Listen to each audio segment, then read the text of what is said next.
At first, I would like to share a Wasan poem written by our founder, Shinran Shogin. So this is on page 364 of collected works of Shinran, which is not in the pew. So please join me in Gassho. Please put your palms together. The adornments of the Pure Land of Peace are perceived only through the wisdom shared by Buddhas. That land is infinite, like space, vast and without bound. Namo Amida Butsu. Namo Amida Butsu. Namo Amida Butsu. Namanda Butsu. Namanda Butsu. Good morning, everyone. And welcome to today's Shotsuki monthly memorial service. And thank you all who helped our Obon festival. And it was a great, successful Obon we had. I heard a lot of comments about closing 34th Avenue was really great ideas.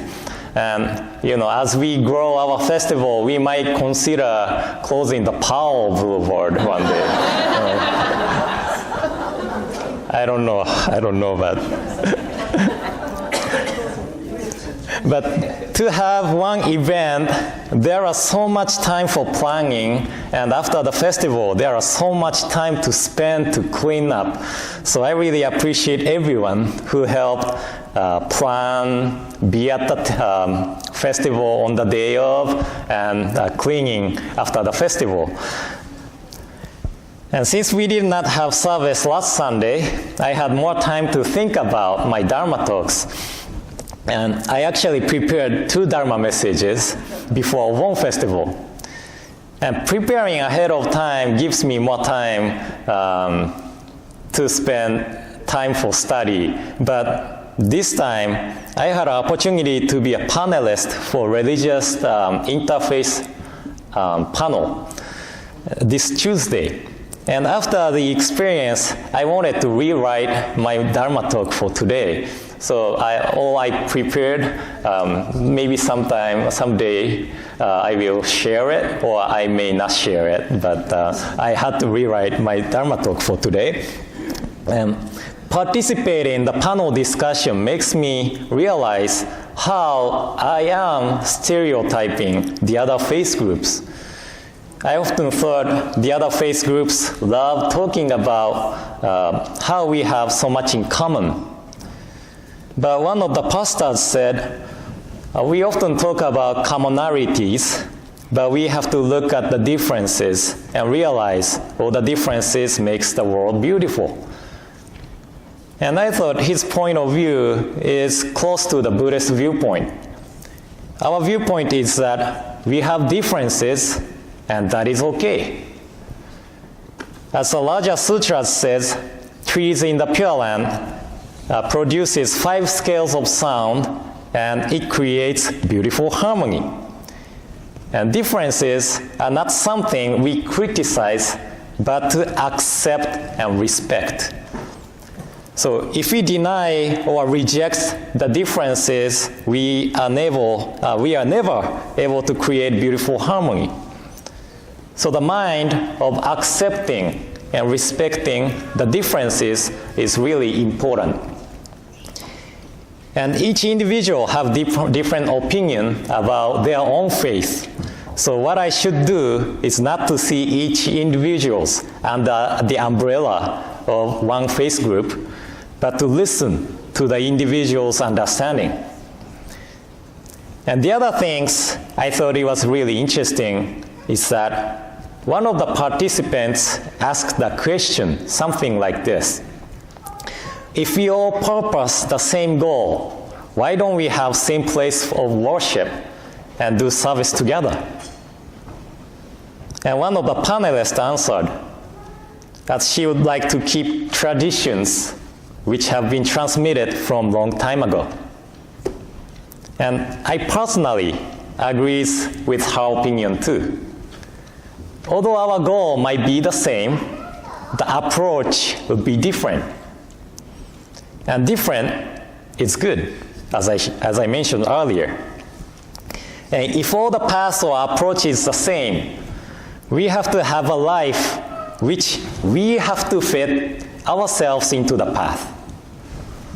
But I think it should be the other way around.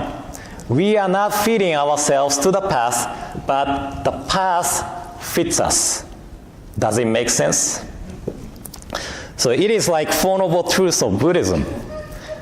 First one is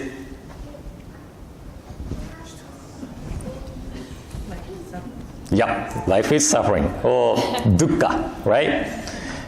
And often translated as suffering. And as I mentioned many times, dukkha actually means unsatisfactoriness. Okay, unsatisfactoriness. And second one is the cause of dukkha. Okay, cause of dukkha. That is our self-centeredness causes the suffering, unsatisfactoriness. So how to dispel or escape from dukkha? That is third and fourth Four Noble Truths. Okay? Third truth is nirvana. And there are no self-centeredness, but no afflictions or blind passions which cause dukkha in nirvana. So nirvana is peace. And fourth truth is the path to nirvana, and often described as the Eightfold Noble Path. So this is Four Noble Truths. But as I shared before, last truth, fourth truth, the path does not have to be a Four Noble Path. You know, it could be 6 parameters, 10 parameters, Nembutsu, or saying or reciting Nam-myoho Renge-kyo, or any other path, right? Differences of paths gives us choices. It is like trying to find the medicine which works for me the best. So the matter is which path fits me the most, not how I fit to the path. Okay? And well, actually, it's not possible to talk about Jodo Shinshu with a Four Noble Path if I really want to. But the way of understanding a Four Noble Path may be different from the other tradition. So for instance, can you tell me what is the first Eightfold Noble Path? Right? Yeah, right view. So Eightfold Noble Path begins with right view. And right does not mean this right or left. Right, you know, or right does not mean what we think as right. Right is samyak in Sanskrit, samyak. And it refers to correct, proper, or accurate. Correct, proper, or accurate. Then, what is correct, proper, or accurate view? That is a view of Buddha, not the view of ourselves.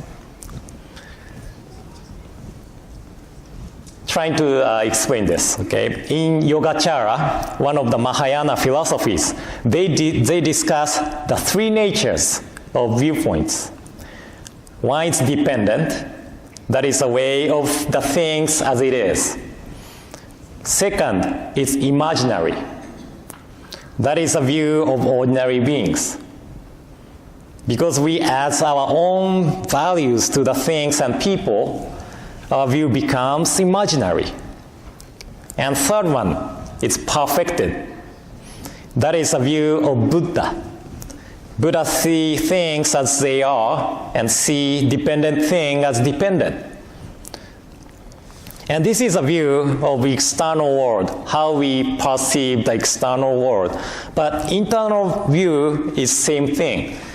We see ourselves with imaginary view because we have the minds of ignorance of self, wrong view of the self, self-conceit, and self-love. And these 4 are considered as the 4 fundamental afflictions. 4 fundamental afflictions. Now, Namiko, I guess she left, but Namiko sometimes tells me how I have gained since we have married. and how I looked nicer when I was younger. But I myself don't recognize it much, I gained about 20 pounds since we married. But when I look into the mirror, I don't see it. It's still Yuki Sugahara I know. And I often think that for the age of 39, I look young. So these feelings comes from the four fundamental afflictions of ignorance of the self, wrong view of the self, self-conceit, and self-love, right? So we see ourselves with four fundamental afflictions. That means we are seeing ourselves with imaginary view. So to see ourselves with correct, proper, or accurate view, we need to listen to the guidance of Buddha. It is like spider web. It is like wearing glasses. I have really bad eyesight that I cannot see anything without glasses. So glasses correct my eyesight, but it does not mean my original eyesight gotten better. My bad eyesight remains the same, but because of the glasses, I see things better. So as same as this, we still have imaginary view of external world and internal self. But we are able to see them with correct, proper, or accurate view by the guidance of Buddha. So we sometimes hear that there is no continuity of the lives after we die because there is no scientific evidence that something continues after we die. And often people believe that the story of the world or realm after we die is imaginary. But from the Buddhist perspective, that view is imaginary. We are not saying this with our self-centered wish or hope that something continues after we die. We are saying in accordance with the guidance of Buddha, the awakened one. So to me, denying what the awakened one teaches us is something like the alarm rings in the morning to wake us up, and we stop the alarm with saying, "It's not morning yet, so stop ringing." So Buddha says in the Raja Sutra, there is a Buddha field, the Pure Land, the realm of Nirvana, named Skavati. And when the one entrusts themselves to the working of Amida to awake us and never abandon us, the one definitely attain birth into Skavati and become a Buddha. And Buddha means the awakened one, right? And return to this world to lead the others to the truth of our lives. And no one denies that the leaves fall on the ground eventually becomes the nutrition for the trees to grow. How different our lives are from that of the leaves. I cannot physically see my loved ones who have passed away before me, but I often remember about them, and the memory of them gives me opportunities to realize the truth of impermanence, interdependence, and how I look for the birth into the Pure Land or attainment of Buddhahood or attainment of Nirvana to lead the others to the truth of our lives. So our loved ones who have passed away before us, they often becomes the glasses to see external world and internal self correctly. Even though I have really bad eyesight, that means I'm full of ignorance or afflictions. Even though I am spending my daily lives with a lot of afflictions, I hear and I rely on the guidance of Buddha. So I am able to see the world correctly and internal self correctly. And this teaching fits me the most. And I am not forcing you to believe or walk this path as I do. I'm more than welcome to explore the other traditions if you want to. But if you think this path fits you the most, please come back every Sunday to listen to the guidance of Buddha, right? If you think you are ordinary being just like me, I am sure that this path of listening to the guidance of Buddha to have right view fits you the most, okay? So today's talk, I try to incorporate with the Shotsuki monthly memorial service and kind of elementary Buddhist teaching. So my talk was a little bit different from a regular Shotsuki monthly memorial service, but I hope it was somehow helpful to live our daily lives, okay? And I'd like to conclude my talk with a reading of traditional epistle on white ashes, written by Rengyo Shogin, our 8th head priest from 15th century. So I would like to read it in Japanese first and later in English. Please join me in gassho. Please put your palms together.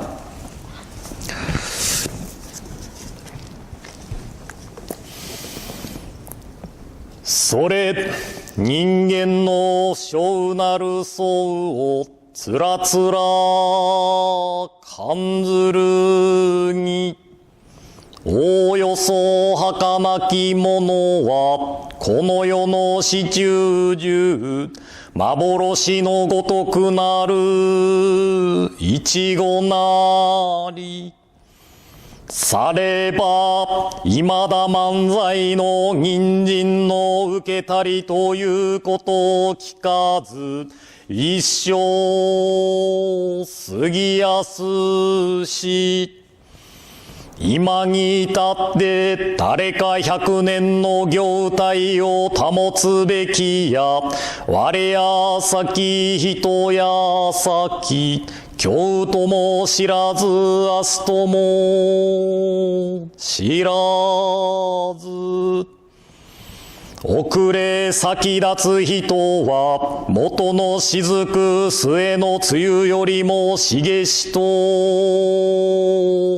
言えりされば明日には幸願があって夕べには白骨となれるみなりすでに無常の風来たりぬればすなわち二つの眼たちまちに閉じ一つの息長く耐えぬれば幸願虚しく返じて通りの装いを失いぬる時は六神眷属集まって嘆き悲しめどもさらにその会あるべからずさてしもあるべきことならねば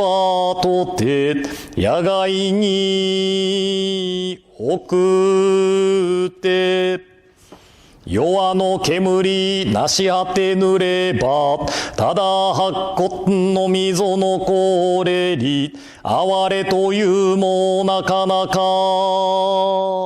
愚かなりされば人間の儚きことは老少不浄の境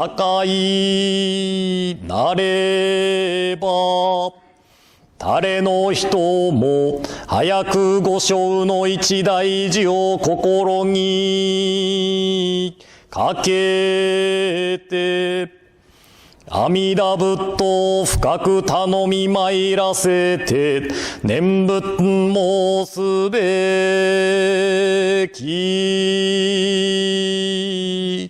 ものなりあなかしこ、穴かしこ。